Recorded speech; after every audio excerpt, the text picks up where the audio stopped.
Yo, what's up guys? Welcome back to another video, and today we will be looking at my first edition of NBA Power Rankings, and normally these will be out on Monday, but today they will be out on Wednesday because I just thought of this idea, and it's not really an original idea, Power Rankings are, but I thought it's pretty interesting to hear what everyone's opinion is on the NBA nowadays, so I thought I would put my opinion out there as well.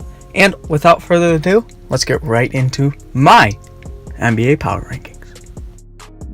At the 30th spot, and the worst team in the NBA in my opinion, the most injury prone as well in the league, the New York Knicks. At the 29th spot, we have the Chicago Bulls, aka the worst team on defense in the entire league.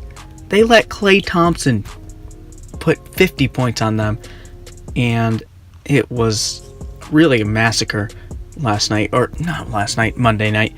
At number 28, we have the Cleveland Cavaliers, aka the most confusing team in the league. At the 27th spot, we have the Orlando Magic, and I cannot name two people on that team. At number 26, we have the Atlanta Hawks, aka Trae Young. At the 25th spot, we have the Sacramento Kings, and am I reading? They have a winning record. Sacramento Kings. Alright, at the 24th spot, we have the Phoenix Suns, and DeAndre Ayton is proving he is the real deal this season.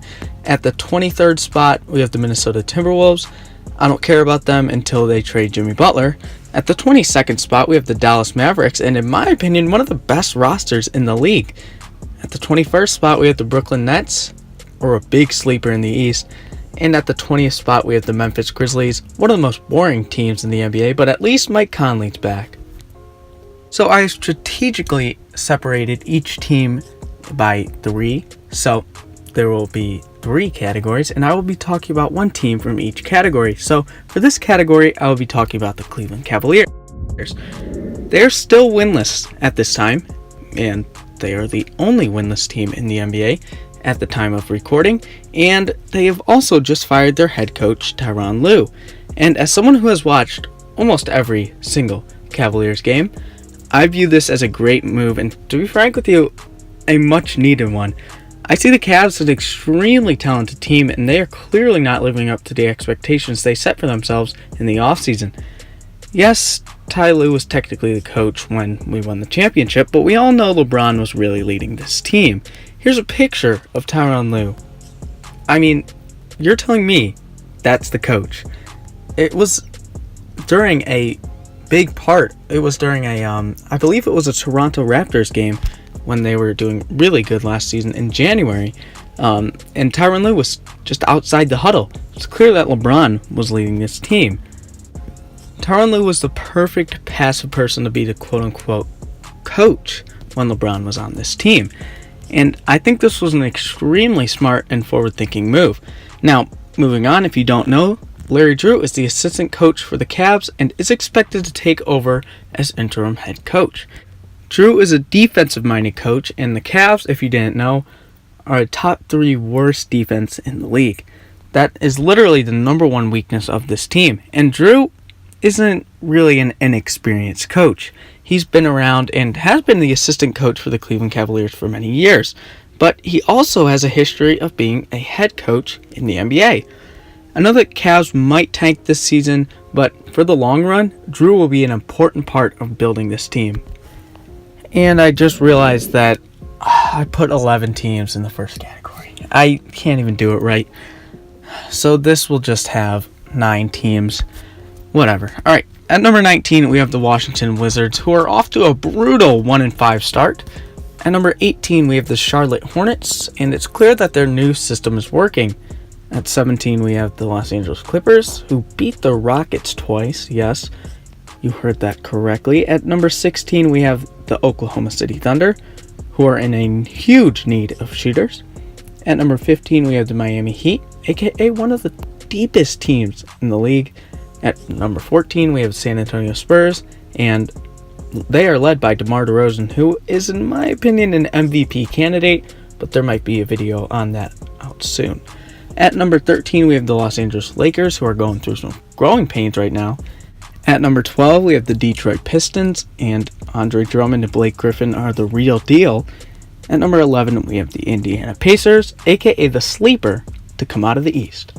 Let's talk about the Detroit Pistons. Had an amazing start to the season, and it seems to many that Blake Griffin is finally back to his old self. Andre Drummond has always been good, and it's clear that he is excelling as really not being the number one scoring option on this team. Now, for this team to be able to make some noise in the East, they need to add a wing.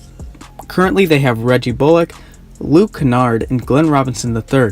Now, don't get me wrong, these guys are alright, but they can't be guys who will push this team to come out of the East.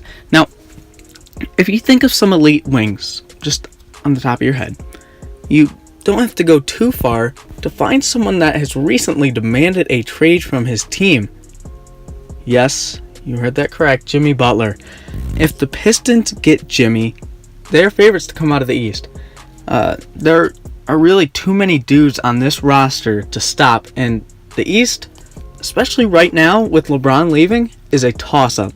But what we have learned from this team so far is that the Pistons are a really good team to start off the season, and maybe even with this roster can make it deep in the East. Alright, so here we are at the top 10, and this really should not be much of a surprise. At number 10, we have the Portland Trailblazers, who are a great regular season team, yet they will be a first round exit again this year, I predict.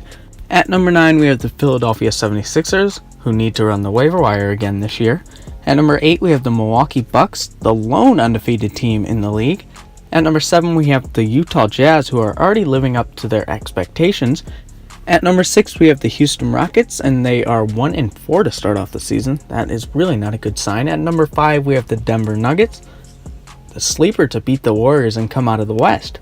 At number 4, we have the Boston Celtics, who really have too much talent and not enough minutes. At number 3, we have the New Orleans Pelicans, who would be undefeated if Anthony Davis didn't miss games. At number 2, we have the Toronto Raptors, led by a healthy and scary Kawhi Leonard. And at number 1, the Golden State Warriors. What can I even say? I mean, easily the best team in this league. Alright, so let's talk about the Denver Nuggets, aka my sleeper to come out of the West. I mean, they kicked off this season with a bang, and they already handed the Warriors their only loss this season. Plus, they lost their starting small forward in Will Barton. With the loss of Barton, really, this team hasn't lost their step. Guys such as Torrey Craig, Monte Morris, and Trey Lyles, have you heard of them before this season? Have all stepped up and proved that this Nuggets team is much deeper than we thought. And the Nuggets are also missing Isaiah Thomas and Michael Porter Jr. And I haven't even talked about the stars of this team, led by Nikola Jokic, who is in the conversation for top 5 player in this league right now. Paul Millsap, who provides much needed floor spacing for this team. Gary Harris, who's one of the most underrated players in this league. He's extremely athletic and is an elite defender. And Jamal Murray, who's one of my favorite players to watch right now. He's flashy, and his control over this game is his best ability. This Nuggets team is young, flashy, and a real threat to beat the Warriors in a 7-game series. And they already have beat the Warriors this year. So, this Nuggets team is scary, and although they're young, they have a chance to do something crazy this year and beat the Warriors. Alright, so thank you guys for watching. I hope you enjoyed my first edition of NBA Power Rankings. This will be a weekly series, and I hope you guys enjoy it. But besides that, I mean, there's nothing else to talk about. Let me know what you guys think. I especially want to know about the Denver Nuggets. Do you think they have a chance against the Warriors this year? In my opinion, it really depends on how healthy Boogie comes back. If Boogie isn't healthy and really is a shell of himself, I mean, the Nuggets have a chance. I'm just going to say that. I didn't know how deep they were until this, injury for Will Barton started. And we've really seen how good this team really is. But let me know what you guys think of the Nuggets. And I also want to know your top 10.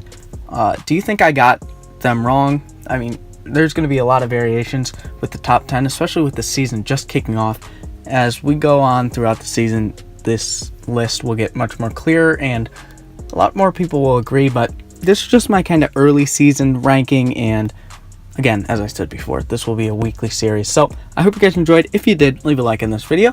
And if you like all my content in general and like NBA news and just like NBA content in general, please leave a subscription down below. As I already said, comment what questions or whatever you want to comment in the comments down below. As always, guys, thank you guys for watching and see you soon.